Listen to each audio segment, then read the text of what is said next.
ভারতের চ্যাম্পিয়ন মহিলা ক্রিকেট দলের অন্যতম নায়িকা শিলিগুড়ির মেয়ে রিচা ঘোষের ঐতিহাসিক সাফল্যের আনন্দে ভাসছে গোটা শহর। সেই আনন্দ উচ্ছ্বাসে সামিল হলো শিলিগুড়ি নার্সিং ইনস্টিটিউটের পড়ুয়া থেকে শিক্ষক সবাই। মঙ্গলবার এক বিশেষ অনুষ্ঠানের মাধ্যমে রিচার অসাধারণ সাফল্যকে উদযাপন করে ইনস্টিটিউট। সকাল থেকে ক্যাম্পাসে ছিল আলাদা উৎসবের পরিবেশ। ছাত্রীরা একে অপরকে মিষ্টি খাইয়ে রঙিন বেলুন ও ব্যানারে ক্যাম্পাস সাজিয়ে দিনটি বিশেষ করে তোলে। সবচেয়ে নজর কাড়া ছিল প্রতীকী বিশ্বকাপ ট্রফি, যা ছাত্রীরা নিজেদের হাতে তৈরি করে রিচার প্রতি ভালোবাসা ও গর্বের প্রতীক হিসেবে তুলে ধরে। এরপর কেক কেটে গান বাজনার মাধ্যম দিয়ে পুরো ক্যাম্পাসে ছড়িয়ে পড়ে আনন্দের রোল।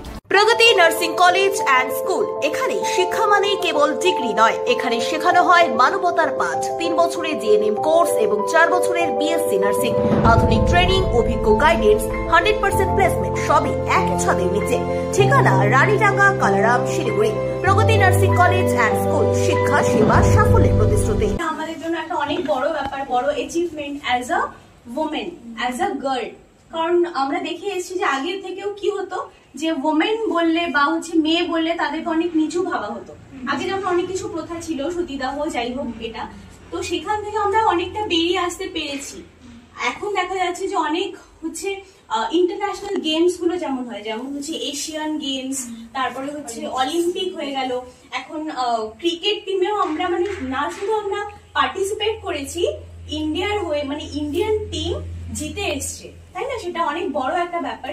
আর উনি যিনি আছেন, রিচা ঘোষ, উনি আমাদের শিলিগুড়িরই মেয়ে, তাই না? সেটা আমাদের জন্য অনেক বড় একটা গর্বের বিষয়, অনেক গর্বিত হওয়ার বিষয় যে আমাদের নর্থ বেঙ্গলের শিলিগুড়িরই একটা মেয়ে ইন্ডিয়ান টিমে থেকে ওমেন্স ওয়ার্ল্ড কাপ জিতেছে, তাই না? তো সেটা আমাদের আজকে অনেক বড় মুহূর্ত। সেটার জন্য আমরা সেলিব্রেট করার জন্য কিছু ছোট্ট একটা তোমরাই প্রিপেয়ার করেছো, তো সেটার জন্য অনেক ধন্যবাদ যারা প্রিপেয়ার করেছো। আর এটাকে আমরা এগিয়ে নিতে চাই, আমরাও চেষ্টা করব, তোমরাও চেষ্টা করবে যে অ্যাজ আ গার্ল জীবনে কিছু করার, যাতে আমরা ওমেনকে বা নারী শক্তিকে এগিয়ে নিয়ে যেতে পারি, তাই না? সেটা নার্সিং এর থ্রুতেও অবশ্যই পসিবল, বা অন্য যারা যে স্ট্রিমেই থাকুক না কেন সেটার জন্য। তো ইন্ডিয়ান ওমেন্স ক্রিকেট টিমের জন্য আমি সবাইকে বলবো একটা ভালো করে ওদের উৎসাহ দেওয়ার জন্য একটা কিছু করতালি বা হিপি হুররে যেটা আমরা করি সবাই, সেটা করার জন্য।